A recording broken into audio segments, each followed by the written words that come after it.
Internet, and welcome once again to the Free-to-Play Cast, brought to you by MMOBomb.com, your home for all things free-to-play related. I'm your host, Mike Byrne, a.k.a. Magicman, and this is episode 354. We're doing it live like we always do, twitch.tv/MMOBomb. Get your butts over there Friday, 1 p.m. Eastern, to watch the cast live. We also stream Monday through Friday at 2 p.m. Eastern. Usually Jason and myself, or Jason or myself, one or the other.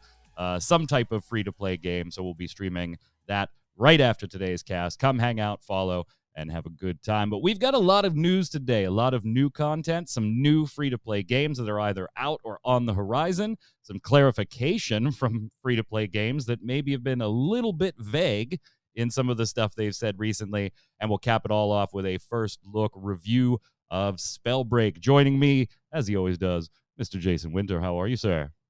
You know, I'm here doing this, but I could be out conquering Ireland.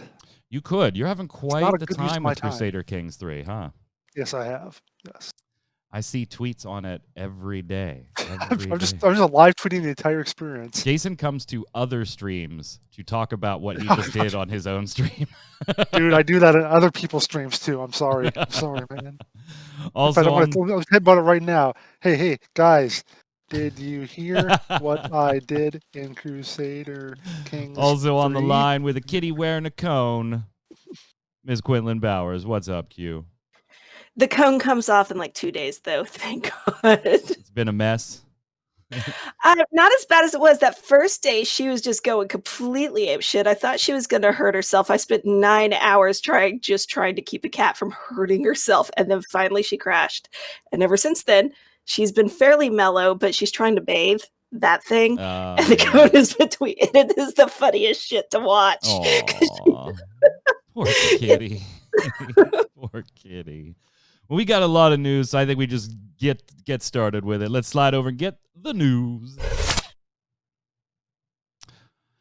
All right, we're going to start with a little, it's not a rapid fire round this time. This is like clarification central this week. There were a ton of games that offered clarification. I've grabbed the 3 bigger ones that I think are on the docket, but they are by no means the only ones that offered clarification of either some upcoming event, some upcoming issue, or some changes or some launches. Check out MMOBomb.com. You'll get the latest news on all of those. But we're going to cover what I thought were the 3 bigger ones out of those. And let's start with TERA. So we all know NMOS Entertainment winding down business. That kind of left, what's going to happen with Closers Online and TERA on the docket since they were winding down. And we speculated they would probably be fine, right? Krafton would probably pick them back up or self-publish or whatever. And Closers, we talked about, they announced almost immediately that Natick was going to pick up and self-publish.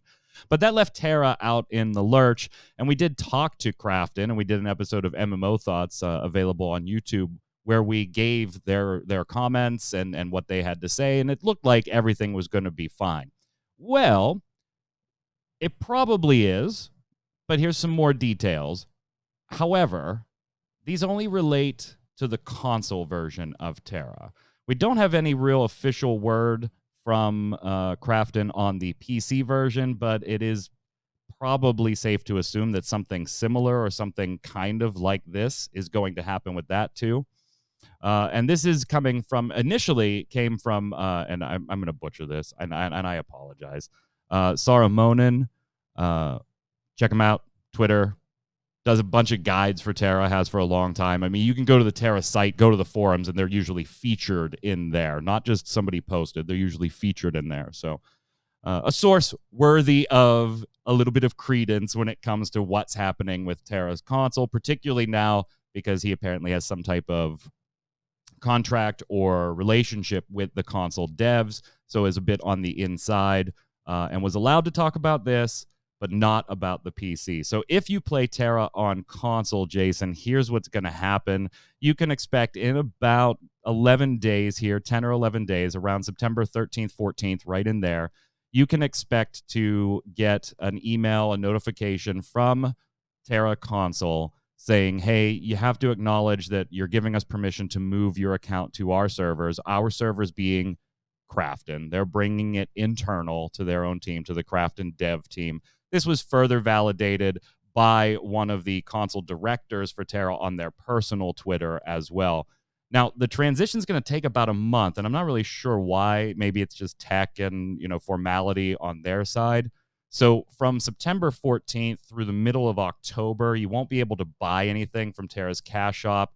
Obviously, they've got to rebrand that whole thing. The currency is called EME. It's EME coins, so that's got to be rebranded and all of that stuff. But you're not going to have to do anything.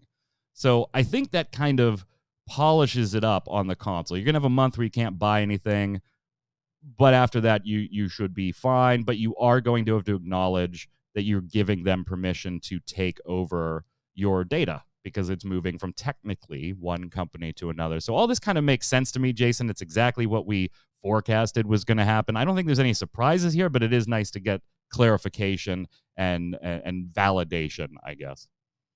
This is like news that isn't news. Yeah. It's like unless they said the game is shutting down, it's TERA. It's big enough that it was going to continue through even with a different publisher or whatever. So, yeah, I mean, they have to put up the details there so people will know exactly what to do, which the answer to what to do is basically nothing. So, yeah.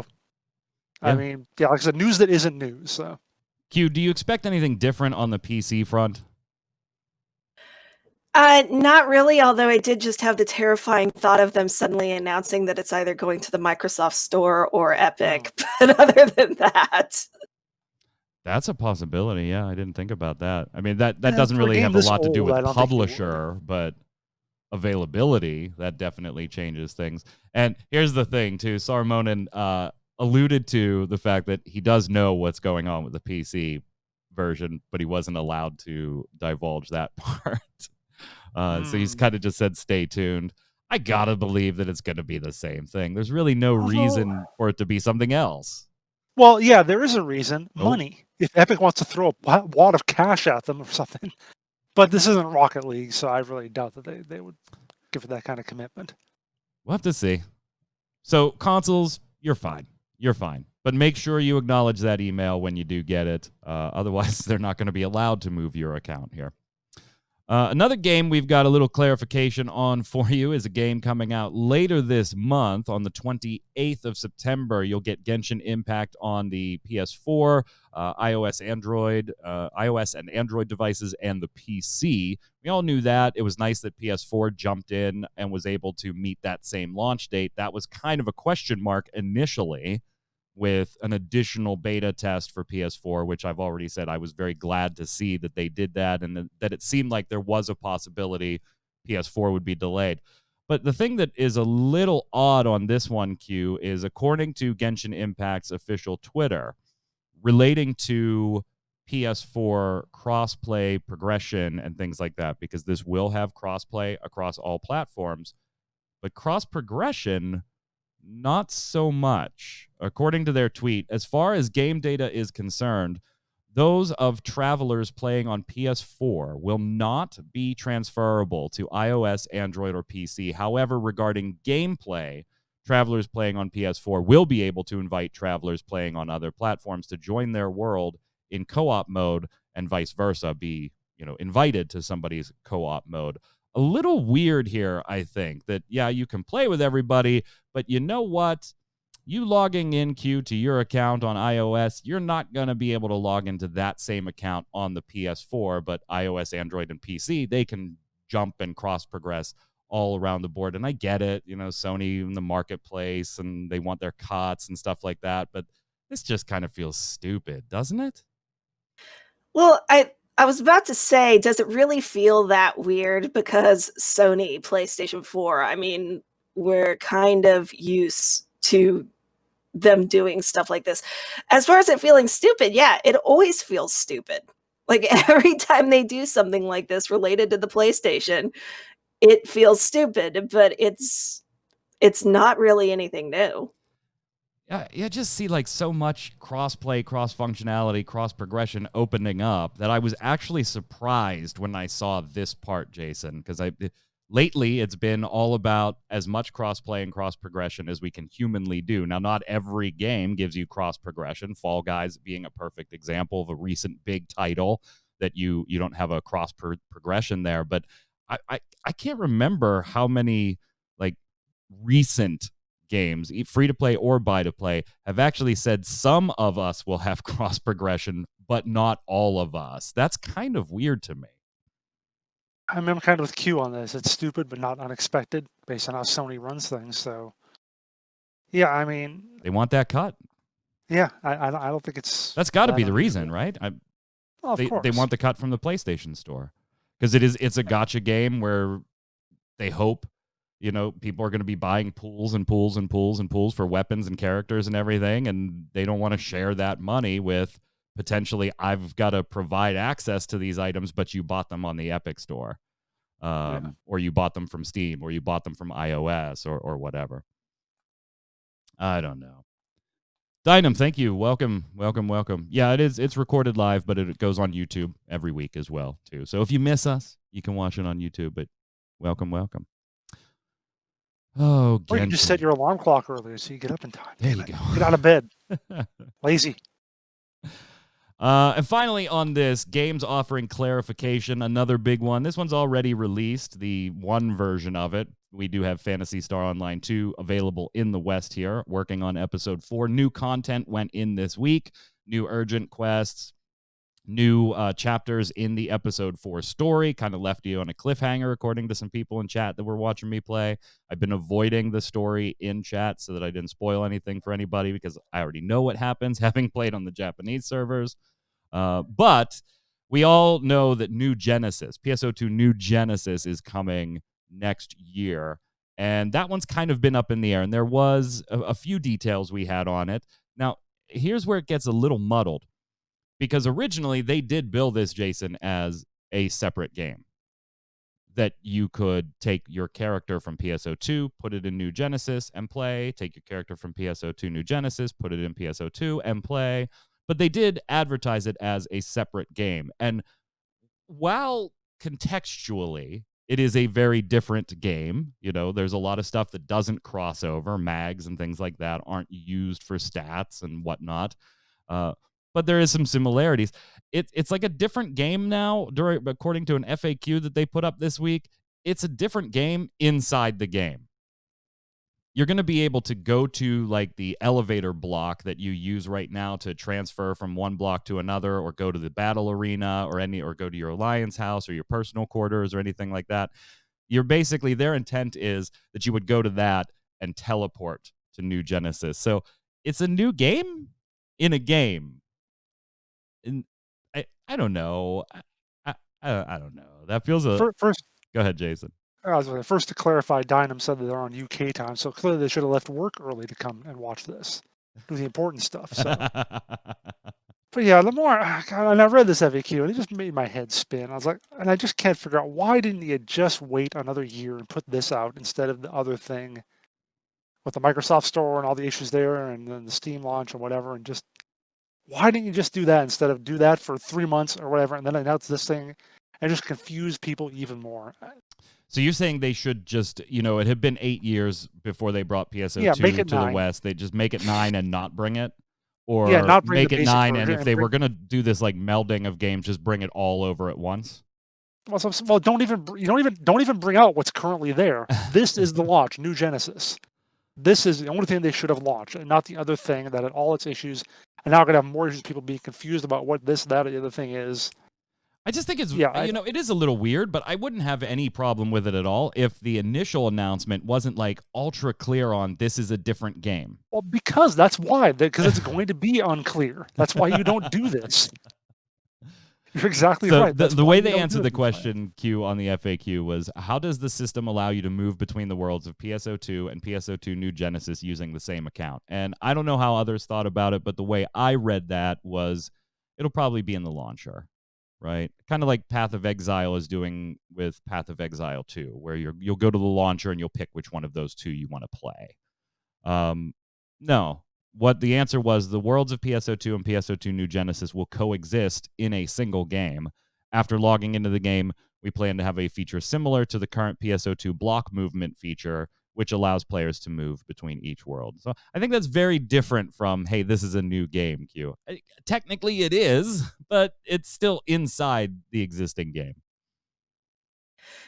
Yeah, well, in that sense, and they are like upgrading the current game, right? Like the graphics and everything are being updated to match what New Genesis is going to be. So it is a story that's like, set way later and everything else. So and I'm assuming that you don't really have to play PSO2 if you just want to play New Genesis. So Correct. it's just they just kind of pop them in there together, and I don't know, it doesn't feel that confusing to me. Like, I understand what they're doing here, and it is a little weird because it's not really something that you see done. Normally, it's like, well, here's a completely different game. But we heard you like some PSO2, so we're adding some so here's some more PSO2 to your PSO2. PSO2, right? Yeah, but it is, I mean, I don't feel like it's that confusing. I do think that the whole launch on PC was a complete crap fest. Yeah. But then also I just waited till it came out on Steam, and I haven't really had any major issues. Same here. So I gave up on the Microsoft Store, went back to my Xbox One, and waited for Steam. Yeah, I don't think it's that big of a deal that they're doing it this way. If nothing else, it's just like, well, if you decide you want to play, if you start out playing New Genesis, but then decide, hey, maybe I want to play PSO2, it's already there for you. So they did go into some other details too. Q, you alluded to the graphics. When have we been we have been informed that the graphics engine on the PSO2 side will be renewed. How will the graphics change? And their answer was, in order to be able to play as the same character in PSO2 and PSO2 New Genesis, the graphics engine in PSO2 must be updated to be the same as in PSO2 New Genesis. For this reason, we will have to adjust the entire graphical presentation of the current PSO2 game. Another thing I think was kind of poorly communicated initially, where initial communication almost led you to believe that it was just the character creator that was going to have to change, and character animations in game that was going to have to change in PSO2. But here they're saying it's the entire graphical presentation of the game. Please note, and this is an important one, that the current PSO2 graphics settings will no longer be available after the engine update. Moreover, since DirectX 11 will be supported and the recommended specs will be changed, it may not run on a PC that does not meet the system requirements. So there is a possibility that you can run PSO2 now, but after this comes out, you cannot if your computer happens to be like a borderline recommended specs or required specs PC. So they'll have more details at a later date. The big question, Q, of course, was when do you get to move the fingers?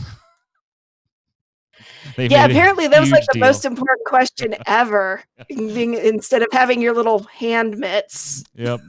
They made a huge deal out of that in the trailer. Will the fingers still be able to move when equipped with PSO2's outfits and parts? And they said in New Genesis, the fingers will be able to move in some basic and combat motions. Emotes that support finger movement will also be released, which just kind of made me go, You're getting finger guns. However, finger movements will only be, I was thinking the middle finger, but however, finger movements will only be reflected in PSO2 New Genesis specific outfits and parts, not in PSO2 specific outfits and parts. So if you have PSO2 New Genesis specific outfits and parts equipped, the fingers will be able to move in PSO2 as well. So if you put on the gear that's in New Genesis, your fingers can move in both games. If you have the gear that's in PSO2, your fingers can't move in both games because it's related to the armor. So, Jason, I know that was a big one on your mind. Oh yeah, that's a game breaker right there. Check out the rest of the Q&A. We have it linked in our article on MMO Bomb about what is compatible, what outfits and stuff are going to move, accessories, what happens to expansion and content that you might have bought with ArcCoin or Star Gems. Can weapon camos be obtained? There's a lot of other information there. I think those were like the biggie ones that I wanted to cover on the show today. So check out that piece if you have more questions or you just want to see what they addressed. Moving on here, we do have quite a few new free-to-play games either already released or on the horizon, some of which nobody knew about. They just all of a sudden launched or came out of alpha straight into launch, which is a little weird.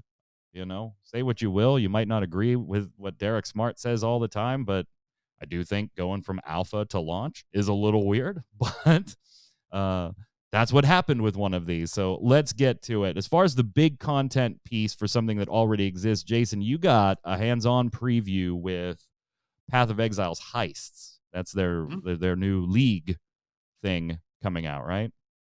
Yep, the new league expansion, whatever This you looks want to call pretty it. awesome. Tell me about it. Yeah, I know. I hate that I don't really like playing Path of Exile because they always sound so great when I hear about them from Chris Wilson. But yeah, as soon as he said Heist was the name of the league, I instantly had the thought in my head of like an Ocean's 11 kind of movie, and I said that to him, and he was like, "Yeah, that's pretty much what we're doing here.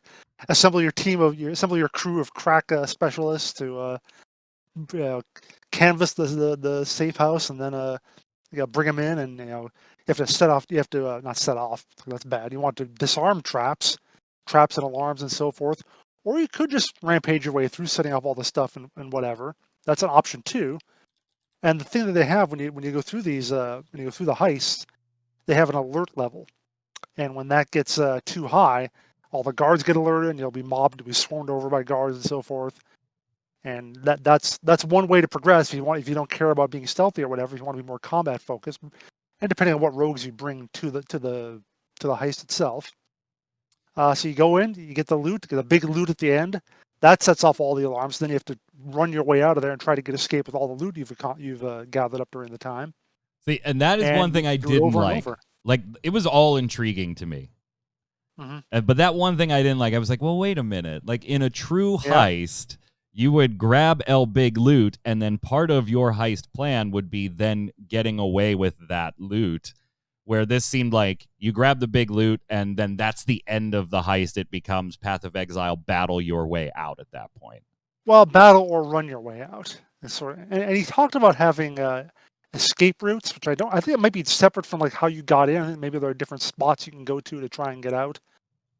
So you want to try to plan your heists, before because you actually some of the rogues will help you plan things and get maps of the area and so forth, so you can get in and out a little more easily. But yeah, you are right. At the end, it does trigger the full alert status, and everyone goes and tries to kill you. So I could see how that would be maybe against the theme of it, but I think they said they didn't want it to be too easy. Yeah, and it also has to be Path of Exile still. I mean, there's got to be that ARPG feeling or content. Now, this is, you had mentioned bringing rogues with you and stuff. This is multiplayer, but also, right? I mean, it is multiplayer. Like, you and I could go do it together, right? Sure. Okay.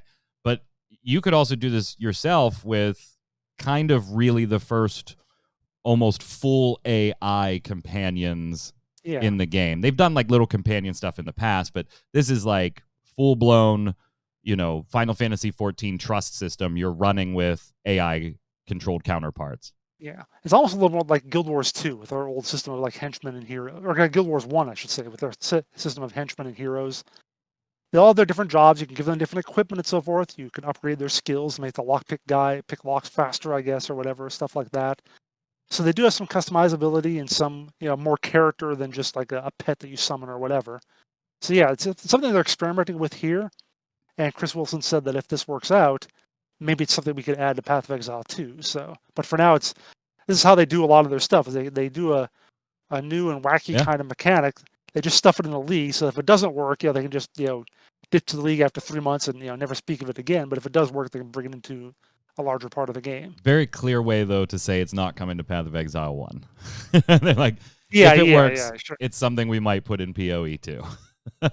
Although I mean, they could still have it as part of the main content as opposed to just the 3 months, whatever this league is active. But you're not going to bring these characters into the world in general. I'm pretty sure. Do we have a release date for this yet? September 18th, I believe. Not too bad. So 14 days, 2 weeks. Off. 2 weeks. Mm-hmm.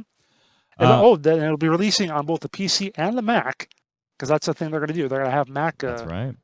They're going to bring the game to the Mac. Interesting. On the flip side of things, instead of dungeon delving in medieval times-ish looking stuff, Q, you went to the future and spent some time looking at CSC. Honestly, something I never even heard of until it was brought to our attention by the developers saying, hey, do you have somebody that is into this stuff and would like to jump into alpha and play? This is the game we were alluding to earlier that kind of just went from alpha to launch within the span of a day or so. You spent some time with CSC. It's a space sci-fi sandbox-y thing. What is the deal here? That's pretty much what it is, a space sci-fi sandboxy thing. So to be honest, I need to download because it's weird. So it was alpha, right? But it's been in just early access where you can download it and play it on Steam. I don't know how long, right? Because I didn't know about it. But the same PR people that we sometimes deal with for EVE Online are the people who, were like, hey, do you want to check this out? And I did. I tried to check it out. That kind of feels right. Like, Jason, if you were developing a space game and you were like, who can we get to do PR? Well, who does Eves? Who does Eves? Let's get them. Exactly. Well, and I mean, the PR person for Eve is she's really gung ho about it too. She's awesome. So I was like, yeah, sure. And the other interesting little feature that this has is that they kind of pitched to us is that there's a Star Trek crossover with it, where you get like, so when I did when I jumped in to try to check it out and do the alpha e press stuff, it was it was really unclear as to exactly what I was supposed to do.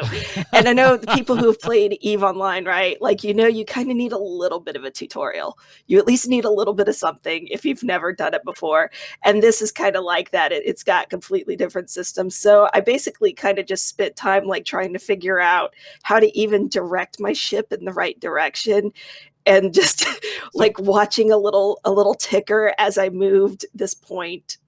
Right. So but it took me a while to figure out is it like exploration and discovery? Is it exploration, mining, like all the stuff that you would expect to do in space as part of like building, things and grouping. I don't think corporations is the term that they use, but grouping up together with other people, forming alliances and stuff like that. PvP battles, like pretty much anything that you would expect from a ship-based space open world game is what's in it. Is just figuring out the mechanics of it to be able to do all of that, at least for what I was looking at, was a little hinky. Interesting. So, I mean, we'll have to check this out. We may stream this sometime next week because we'll have to do a first look on it. We're gonna wait a few days on the first look here because we got this, like you said, the Star Trek crossover with the Discovery ships coming up next week. Is it next week? I think so. Yeah, I believe so. I'm going to download it because I love open world space games. It's just like I said, it's something that if it's the same way it was in the press version that I had, it's going to take a while to figure out exactly what the fuck I'm doing. If you're interested in this, by the way, we do have a giveaway right now up on MMO Bomb. You can just go straight to our giveaways page from our homepage. CSC gift key giveaway. It's going to give you some launch crates with extra ships and modules to kind of kick your initial game into overdrive there. So you'll get a little help to start off getting some launch crates, extra ships, and modules. So totally free. Head on over to mmobomb.com to take a look at that. While we're talking about giveaways, if you like free stuff, our sister site, gamerpower.com, I would encourage you to check that out. This is an internal plug for ourselves. This is part of our network of sites, and this costs you absolutely nothing. Go to gamerpower.com, sign up for a profile. All it's going to do is keep you apprised of any giveaways going on in buy-to-play or free-to-play, or hell, if they're just giving the entire game away. Once you've selected some of your preferences, it will always keep you posted up to date on any giveaways for games that you like or games that are similar to other items you've claimed.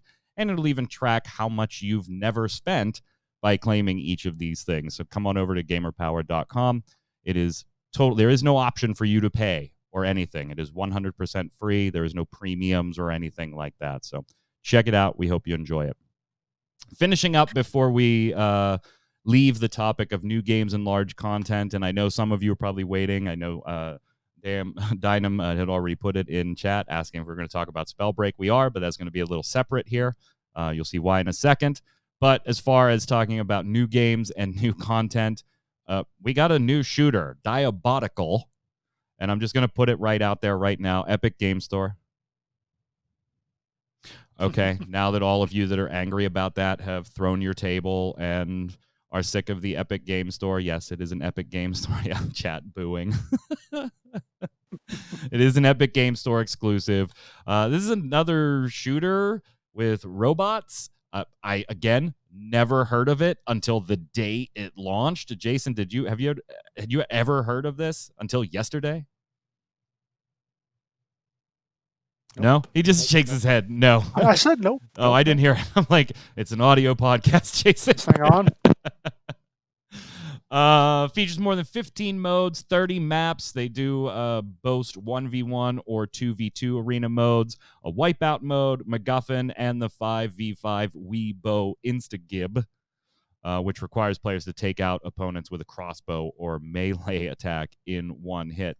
Again, Jason, you're going to be playing this, doing the first look on this. Have you gotten a chance to play it yet, or do we still not know a whole ton about this one? Not yet, no.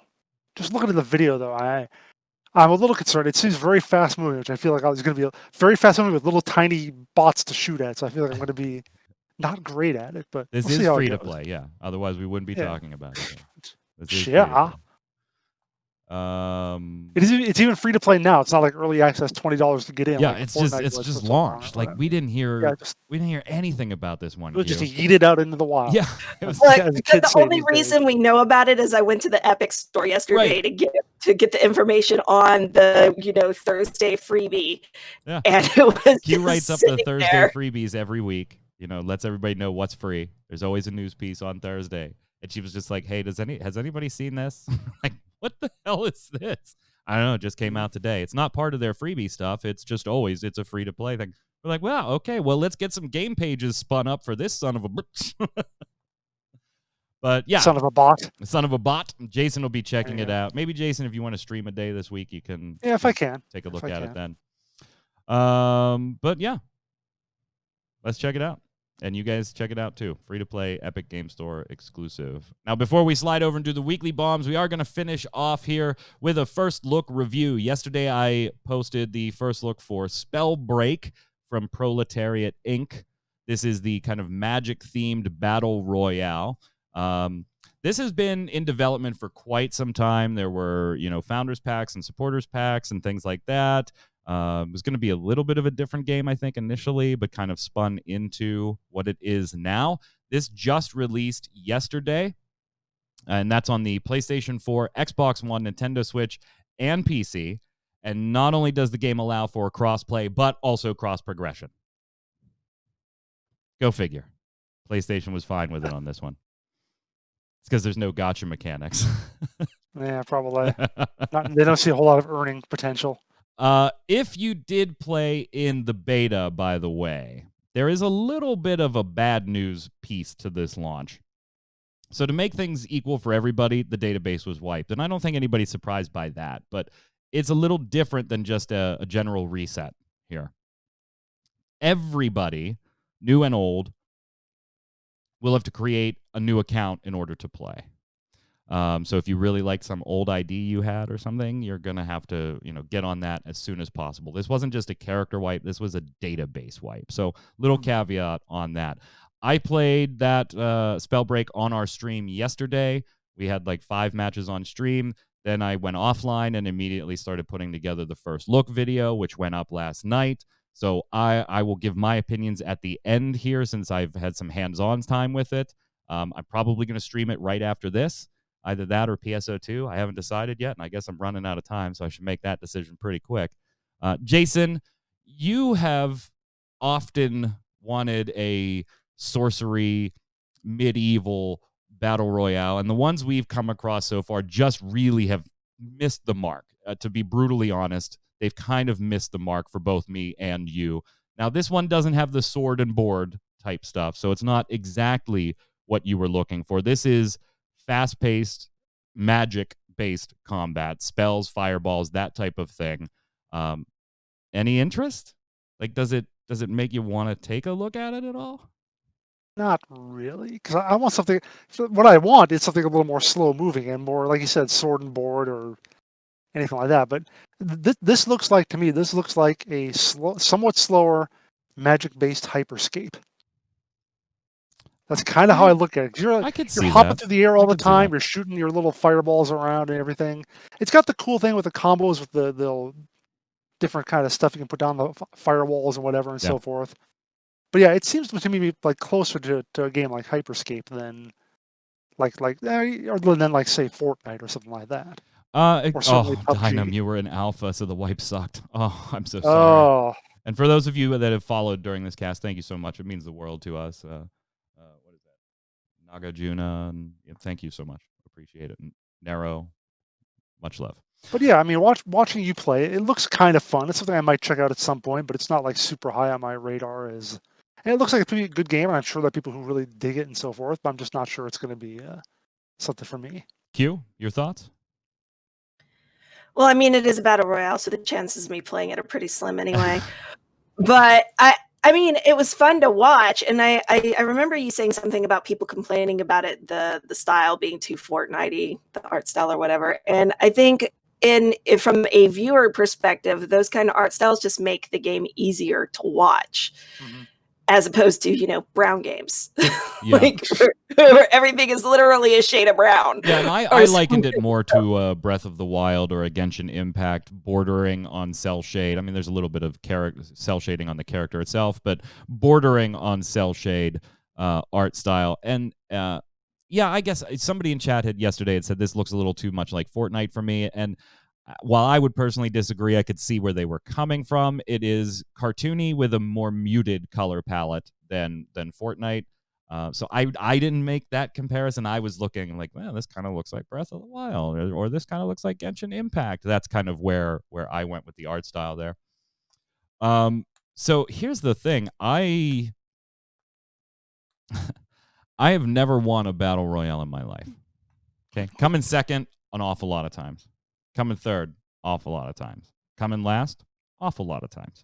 Never. No, Fortnite, Shadow Arena, whatever. You name it. I've probably come in second a bunch of times. Never first. I did not play an alpha or beta for this game, so I really didn't know I knew what they were going for, but I didn't know actually what to expect. I never had my hands on the game. Yesterday, it was ready to go for our stream. We boot it up. We go through the tutorial. We go through the little training island where you can just screw around and do whatever you want and then leave when you're done. And then we queue up for the battle royale. Now, right now, there's only squads of 3. And if you're by yourself like I was, it'll just randomly matchmake you with 2 other people. And it's 42 players in a match. So 14 squads of 3. There is a solo and a duo option there. They're just currently locked. They're coming later. So we queue up. First match. Win the damn thing. Win the whole damn thing. I know, right? I know. Here. Fluke. Yeah. Put that applause out there. Put that applause out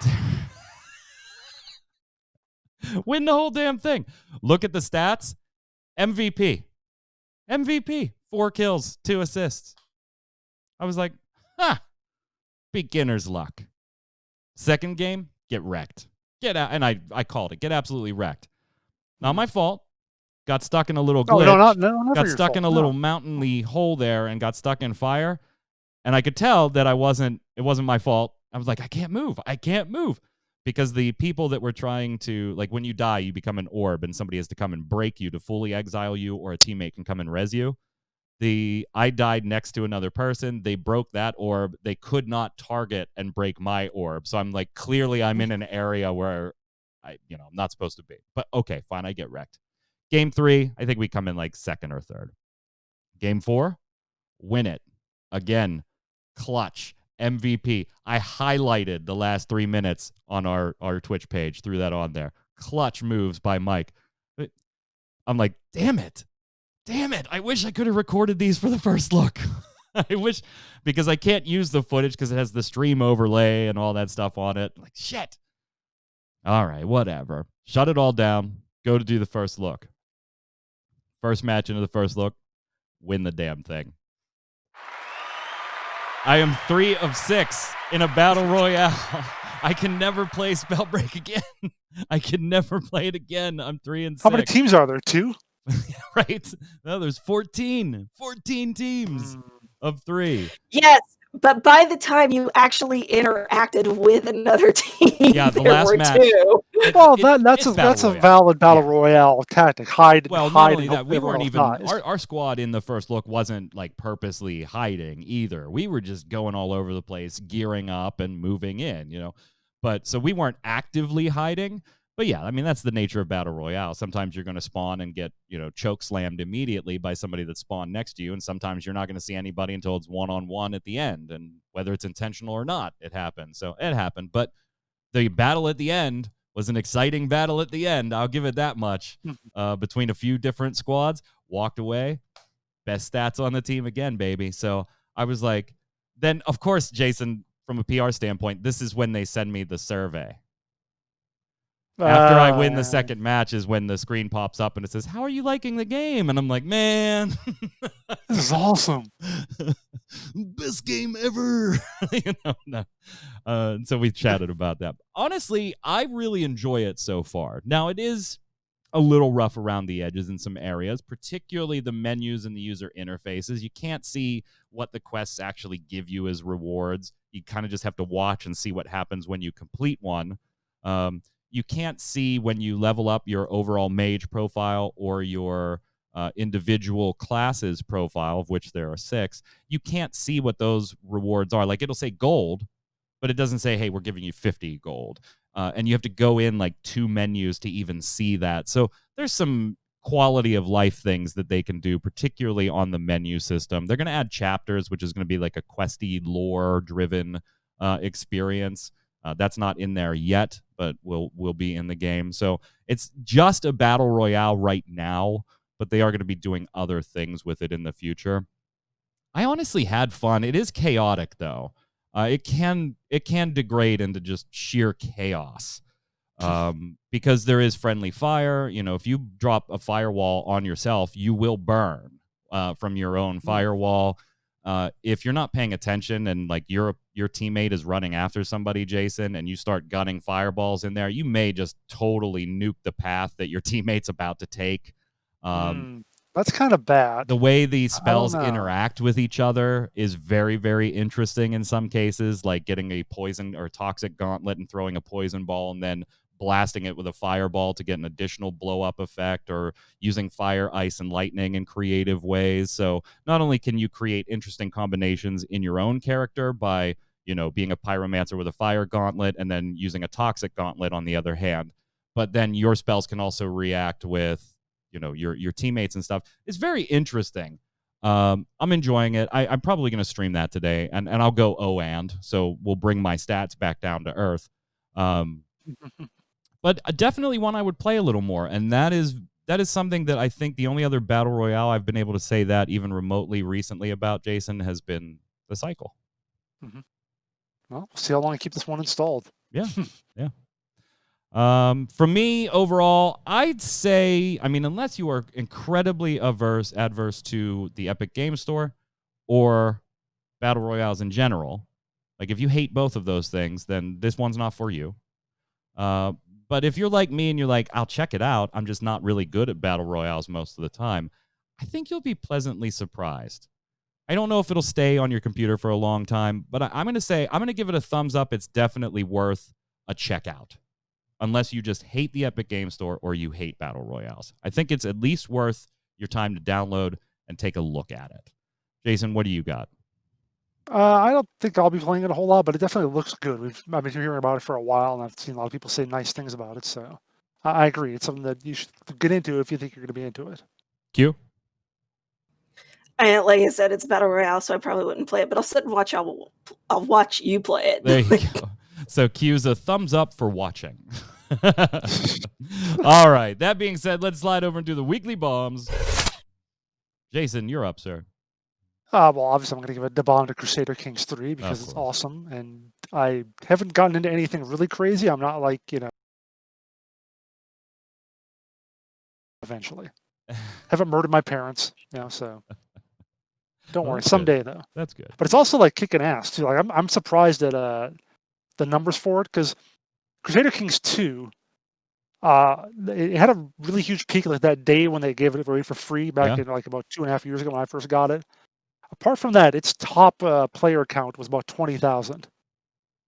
Crusader CK3 Kings is 3, killing it. yeah, Crusader Kings 3 is hanging out around 90,000 for the Oh. for the first week of release. So Good I'm really grief. surprised by that. I mean, I know they've done a pretty good job to make it a lot simpler and easier for people to understand on some levels, but I still thought it was too much of a niche thing to generate that kind of like mass hysteria. But obviously, people talk about like as a game of the year candidate and stuff like that. Of course, Cyberpunk hasn't come out yet, which has already won like 6 awards or Right. whatever. It's won all the awards already without having being out, which is whatever. But yeah, I mean, it's going to be up there. It's going to maybe get some at least award nominations or something, which really surprises me. Nasagra, nice to see you in chat, my friend. Thank you so much for the follow.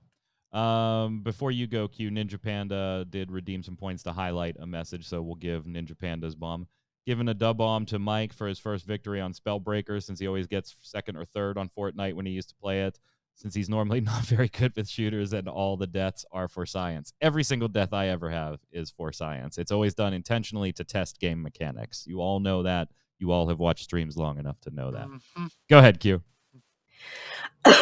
Sorry. I'm going to give a bomb to surprise games that just appear out of nowhere because I guess at least they, keep me on my toes. So. Yeah, it makes journalism fun. We really could have used a heads up on this one, guys. I'm going to give an obvious A-bomb to the passing of Chadwick Boseman. Thoughts and condolences with friends and family and fans. And I know this might come as odd, but I got to give a dub bomb to Fortnite players. That's weird. Feels weird, but some of their tributes at the installed Black Panther statue in Fortnite were very, very cute, very touching. So dub bomb to Fortnite players who paid their tributes there. From the viewers, Adrian says, A-bomb, I want to give an A-bomb to YouTube and them disabling email notifications. Since most of the content I watch or listen on YouTube is considerably long, I just watch them when I can/want to. I almost never watch a video when it gets uploaded. Quite often, I happen to watch a video days or in some rare cases, even weeks after uploaded. Chrome or phone notifications do not work in my situation. I've been relying on email for years, and for me, this is the worst change they did. On the plus side, my total YouTube watch time for the last week is 5 hours and 10 minutes. That's 20 plus hours less than what I probably spent on YouTube before. That doesn't mean I got more free time, just my gaming has a lot less background noise. Oh, Adrian. Go ahead, Jason. I didn't even know you could look at your YouTube watch time. That seems a little scary. I don't even want to know I don't know if I want to look at mine. I'm not looking Where at can I mine. see that? I don't know. Whatever. Show notes. There they are. RS Jabber says A-bomb to ArenaNet for not allowing existing accounts to use the Steam version. If it's a money issue, then why even bother? Guild Wars 2 expansions are on sale every year, more than once even. Base game was free to play for a while now, so most people who wanted to try it already did. Who's this for then, if not veterans who, for some reason, want to keep Guild Wars 2 in their Steam library? I don't know. I don't hear anybody that's been like happy about that. Just no. Like, oh, it's good. That's great. No. Go ahead, Q. All right, it's me, James E. Personally, I would rather play off Steam if I'm going to put money into the game to support the publisher developers, unless I dislike them. I think quite a lot of people playing SWTOR might be new players. I logged in today and saw a bunch of people in the starting zones, much more so than before when I played previously, when they seemed very empty. Yeah, I mean you can't deny it. It's been doing well on the old Steam there. Guardian Vale says A-bomb Sims 4 Star Wars expansion. I mean, come on, really? Put some outrage in it. Okay, hold on. A-bomb Sims 4 Star Wars expansion. I mean, come on, really? And random awards during a game show that make no sense. Dub-bombed MMO bomb streams, love them. Guardian Vale, thank you so much. Our question of the week last week, all of you chimed in on this one. Good question. Sometimes we get 2 replies, sometimes we get 40. And this one, I will say that I have had to edit a number of them simply for length. They were just incredibly God, detailed. there's another like 3 pages. Yeah. Question of the week last week was, is the age of the full-scale traditional MMORPG dead? Why or why not? Gessley chimes in, it's a really good question. In my opinion, as long as there will be a majority of those who prefer hand-holding elements in games, linear questing over grinding XP, then publishers will fill games with mobile market transaction style VIP boost, etc., then yes. Nowadays, hardcore gamers and streamers who really grind MMOs usually reach an endgame really fast. It's kind of the problem itself. And if the endgame doesn't have much to do, reputations of the game drops because the MMO can't deliver content fast enough. If I remember correctly, Bless Online players reached the endgame in a few days, and they launched a game with little endgame content. They could not deliver additional endgame content fast enough, even if the game was in development for a really long time. And it was one of many, many reasons the game failed. So I think new MMOs don't risk with hardcore grinding and deliver what people prefer and will bring money. That's why I'm waiting on Ashes of Creation. For now, it looks really ambitious, and from many interviews I've seen, there are a lot of inspiration from old school Lineage 2, my favorite MMO of all time, and other games. It simply looks like a fresh take on an MMO more than just another MMO. It gives that feeling because the main creator, Steven Sharif, who invested millions from his own pocket and is a big MMO gamer himself, knows what players want and prefer and what is a bad design choice, and his first motivation is not money. Okay, a lot to unpack there, so I'll just chime in on one thing. The only thing I disagree with there is the assertion at the end of Steven Sharif knowing what players want and prefer. If that was, and not interested in money. If that were the case, Ashes of Creation Apocalypse would never have been a thing. It never would have been a thing. That said, I am also eagerly watching with, a little bit of hesitation, Ashes of Creation. I am very interested in what they have to offer when we get there, even though, it's probably not going to be free to play and able to be covered here. But I am interested in it. Go ahead, Jason. I do want to make a note on this comment in particular, though. Nasagra did post a rather substantial post. I took the beginning and the end to get Nasagra's key points. But in the middle, if you're interested in this comment, go ahead and read it. I think it's on MMO Bomb's site, actually, under the free-to-play cast. There's like a bullet list of things that developers can do and to get out of this circle. And it's a very well thought out post, but I did substantially edit this post. Go ahead, Jason. Sagar's over in chat saying, I would be shocked if he didn't shorten mine. So, and I guess he did because it's pretty short. All right, it says, for MMOs to become big again, they need to stop focusing on traditional endgame content. Most endgame content, because it's a game within a game, is the easiest for other genres to take and do better than MMOs. Instead, MMOs need to focus on the three things they still do better than other genres: progression, economy, and community. The game that I think does this best now is old school RuneScape. It has a ton of progression, if anything it has too much, with multiple methods to training most skills that are balanced by the community in terms of cost to XP through the trading on the Grand Exchange. Oh, who am I kidding? The next big MMO will be the one that rips off WoW with prettier graphics in 2 to 5 years. And the thing is, here's how he's correcting that, saying that it shouldn't just be a traditional end game, is that, yeah, your typical MMO RPG is level, raids. Okay, here you got raids, whatever, end game content. Whereas you look at all the other adjacent kind of games, CCGs, MOBAs, shooters, all that stuff, they don't have that. You don't have a raid boss in Hearthstone. You don't have a raid boss in League of Legends or whatever. Because, yeah, they have just said it's just the progression. It's just progression and getting new skins or, new unlocks of new competitive ranks or whatever. Like, yeah, they've kind of done that. But an MMORPG, somebody didn't say we have to have levels and end game and raids. That's what an MMORPG is. And, maybe they shouldn't be. Maybe they do have to figure out how to take those stuff from those other kind of genres and import it into an RPG. Go ahead, Q. Adrian, question of the week. Yeah, I wouldn't say dead, but it feels like open world MMOs are on their last legs. I don't think the entire genre will completely die, but it definitely feels like MMOs overall are dropping to the end of the list. Open world ones even more so. Other than New World, there's nothing I can say I'm excited about. I would temper the excitement on New World. Temper the excitement. Japan's Be as excited as you want. Yeah. Just go ahead. Be as excited as you want. See, you're going to be. I think when you do that, though, you're going to be even more disappointed. Not saying it's going to be bad, but that never works out for us as MMO fans. Yeah. This isn't pointed at New World specifically. This is pointed at the genre. Never get excited about anything. Right. Never. Don't have fun. God, y'all are so depressing. No, you can have fun. Just don't expect to have fun. Japan's Freak says, question of the week. Sadly, it is dead. I mean, I remember there was a time that there were so many MMOs coming out, I didn't know what to play, even if most were WoW clones. And now, too little and too far in between. But I'll never lose hope that we'll get a full-fledged MMO that does it all. See, lose hope. That's it. Give up. Oh, God. Go ahead, Jason. This is why I'm playing Crusader Kings 3, because I know there's not an MMORPG I want to play. I haven't even touched Guild Wars 2 in a few weeks. All right, Breckner Catalan says, question of the week. There was a time about 15 or so years ago when playing online games was a cool new thing, and MMOs allowed the biggest player interaction of all genres. Younger gamers these days can play any game and be connected via a dozen chat programs like Discord or even Facebook, and the internet is just not the new cool thing anymore.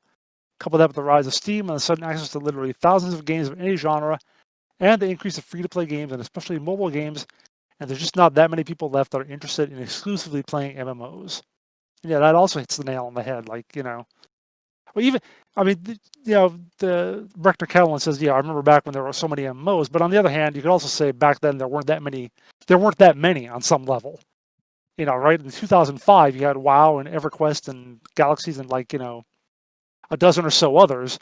And then, like you said, all the WoW clones came out. Everyone's playing everything else. So I just love the way Breckner worded this whole thing. It sounds very like, get off my internet lawn. Yeah, damn kids. Damn Fortnite kids. Damn Fortnite kids, get off my internet lawn. Go ahead, Q. Guardian Vale. Hey, not sure if this is my first comment, so I'm sorry. I've been watching this podcast for years. Love it. Always watch it on Saturday morning or live on Friday when I have the time. Question of the week: do I miss MMORPG? Do I think MMORPGs are dead? No. WoW, Final Fantasy XIV, ESO are still around. Do I think there's room for new ones? Yes and no. Now let me explain. Yes, but it needs to have everything fun, gameplay, atmosphere, timing, lore, content, community, a developer and a publisher that loves the game, not the money. Good luck on that. Not that money isn't important, it is, but I think you know what I mean. Good marketing, etc. Number one, great games aren't made every day. It takes something special, a twinkle in a developer's eye, a community that loves the game beyond its faults. Two, our expectations of gamers have increased a lot over the years. We used to think Pong was the greatest game ever. For example, if PoE or Warframe games I played a lot launched today with the content it had at the time of the launches, they would die in a few months. So yes and no. I think there is a high probability for a new MMORPG to succeed, no less than 1%. But I used to think that SWTOR would crash and burn, but I wanted KOTOR 3. Big Star Wars fanboy, not as big as Mike, but I've played most Star Wars games and read a lot of books.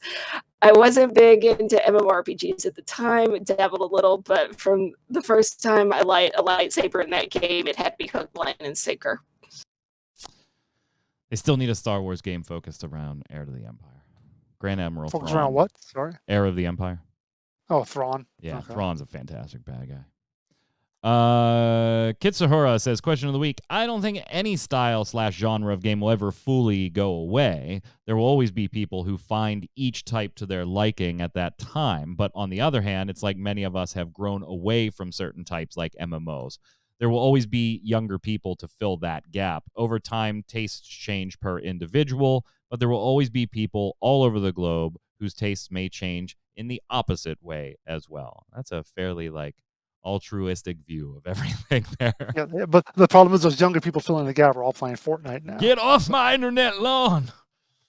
Everybody's so cranky about Fortnite. Yeah. Go ahead, Jason.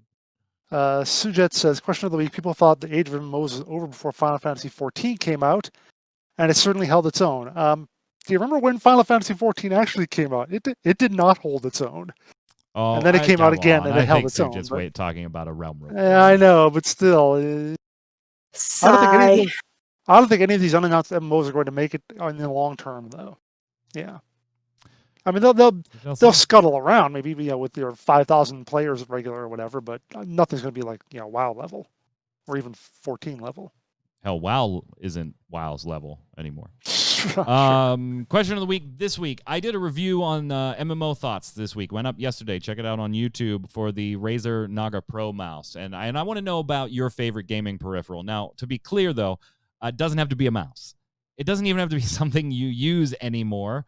It could have been like some wild peripheral for the original Xbox back in the day. I don't care. I just want to know about your all-time favorite gaming peripheral. Put it in the comments below. Tell me a little bit about it and why it's your favorite. Don't forget your weekly bombs while you're there. Dub-bomb for something good and A-bomb for something bad in the world of gaming or life in general. If you have a question for the panel, go ahead and put it down there below, and we may feature it on next week's show. Until then, Q, where can everybody find you? Hanging out on Twitter at Quinlan. Jason. Find me on Twitter at Winter Informal, where I'll be posting all my Crusader Kings 3 screenshots. And follow me at twitch.tv/JasonWinter, where I'll be playing Crusader Kings 3 for the foreseeable future. That's a lot of Crusader Kings 3. I'm Mike Byrne. You can follow me personally right there at Twitter's magicman1. More importantly, follow at MMOBomb so we can tweet at you with all the news, articles, giveaways, first look videos, streams, and more. Until next week, stay safe. We'll see you on the servers.